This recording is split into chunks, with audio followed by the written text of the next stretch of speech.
అందరికీ నమస్కారం. జై శ్రీరామ్.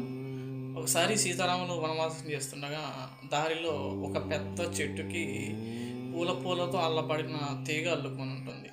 అప్పుడు చూడు లక్ష్మణ, చెట్టు ఎంత అందంగా ఉందో, తీగ అల్లుకోవడం వల్ల పూలతో అందంగా ఉంది, ప్రశాంతంగా ఉంది, చెట్టు చాలా అందంగా తయారైంది తీగ పూలు అల్లుకోవడం వల్ల అని శ్రీరామచంద్రుడు అంటాడు.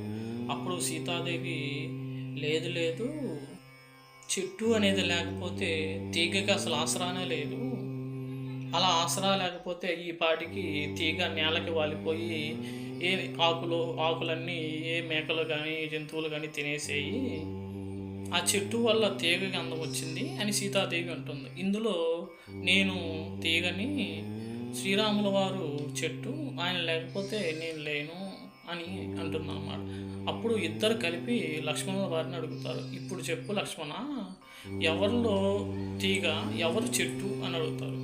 అప్పుడు చెట్టుది గొప్ప జీవితం కాదు, తీగది గొప్ప జీవితం కాదు, అందమైన పూలతో కూడిన తీగని అల్లుకోనున్న చెట్టు నీడలో శయనిస్తున్న బాటసారి అయిన నాది గొప్పతనం, నాది అదృష్టం అని లక్ష్మణుల వారు సెలవిస్తారు.